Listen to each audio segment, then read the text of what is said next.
Welcome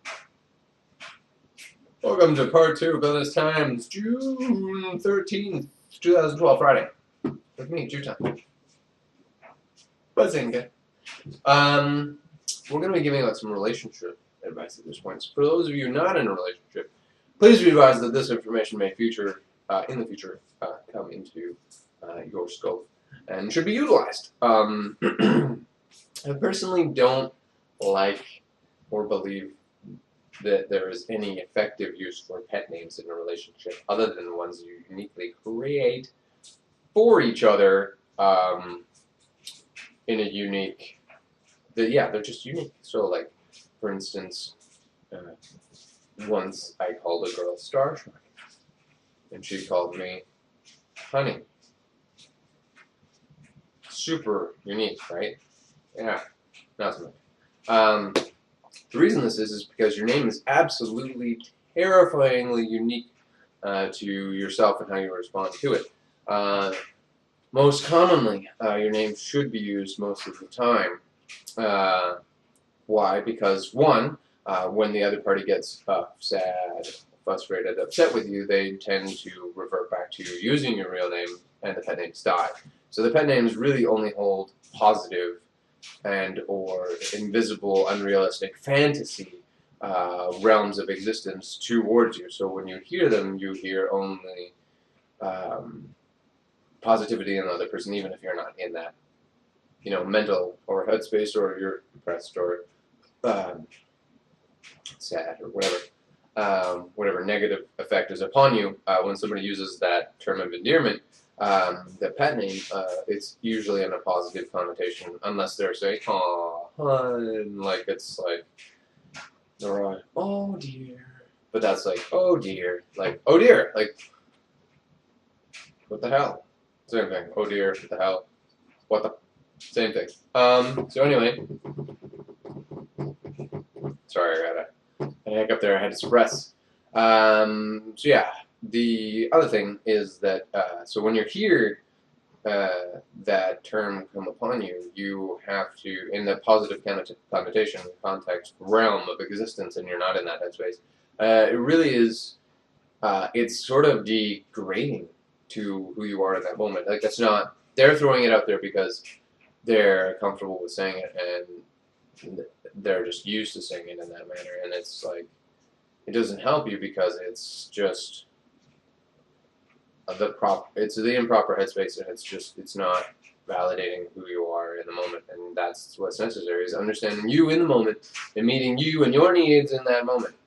For instance, the other party will also use, and this is selfish, right? It's selfish of the other party to always use a pet name when the pet names are unattractively used and inappropriately used just because they're comfortable with it. AKA, they revert back to your name when they're angry, upset, or frustrated with you, and they usually throw in your middle and or last name at that point as well, because they're, they want to. So they'll be like, "Juton Felix Edward Akoto, you prick," or "You have angered me, suffer my wrath," or something like that. You revert back to saying your name because your name holds power. Because it is you. The pet name isn't really you, but your name is you. And that is in terms of how you identify with the world. You represent yourself to the world by and through your name, in large part, which is awesome to a degree, unless you have a douchebaggish name like, I'm not even going to do it. That's just, no, I'm not going to do it.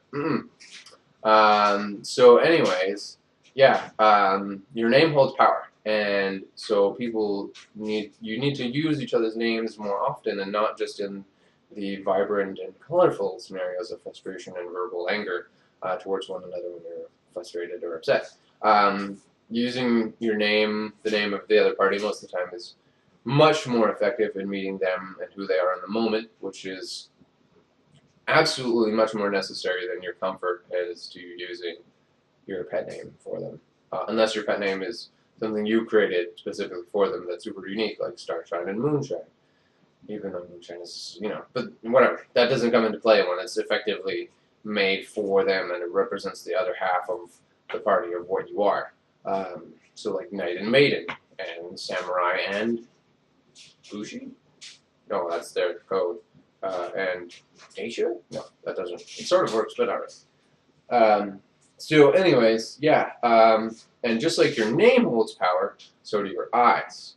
And so when you're able to make eye contact and say the person's name, then their power is really there.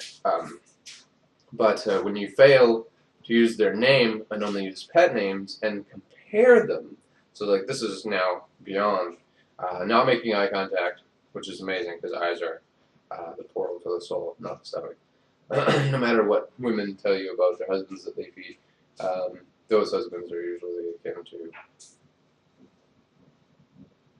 comfortable existences in their slumber mode in society. Anyways, so yeah, not making eye contact, not using the name, and on top of that, being compared to someone else. So like, you're not like my former boyfriend, or you're not like this, or I wish you were like that, or what happens, or like always telling stories about how you're older, or you're wiser, or you've had more of this, and the other person is. Don't compare the other person, because if you compare the other person to other relationships and other people and other environments, and want them to do and be different things, and you only use a pet name for them, they're not. Eventually, they become not themselves in any capacity. They're not the other person that you wanted them to be, which happened to me. Someone compared to me like on a massive scale, like every moment, every time I messed up at any level, small to big, it was like I wasn't me. Like they wanted someone else. They wanted their past. They wanted it back.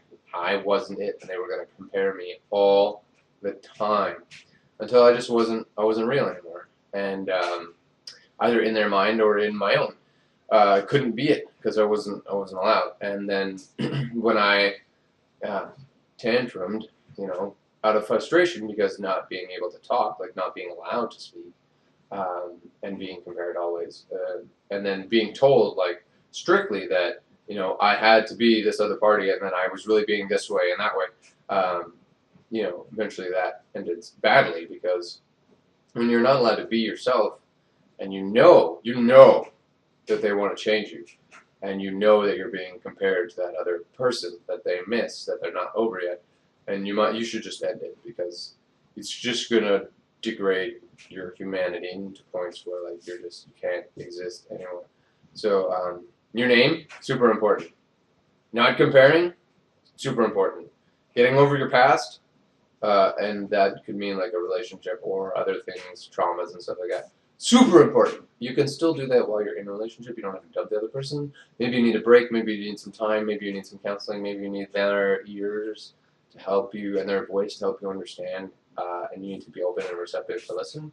Because if you're not open and receptive, then everything I'm saying in this video is null and void because it's not funny, and then thus you're not going to really listen to what I have to say. So, name, no compare, special name, so a special pet name that you've created just for them, eye contact, and anal sex. No, not that one. But maybe, but probably not. And then cuddling. And then, no, that's all I got. I got nothing else. So anyway, guys, have a great night. I'll be back for part 3 with humane ways to kill animals. Yes, I'll be right back.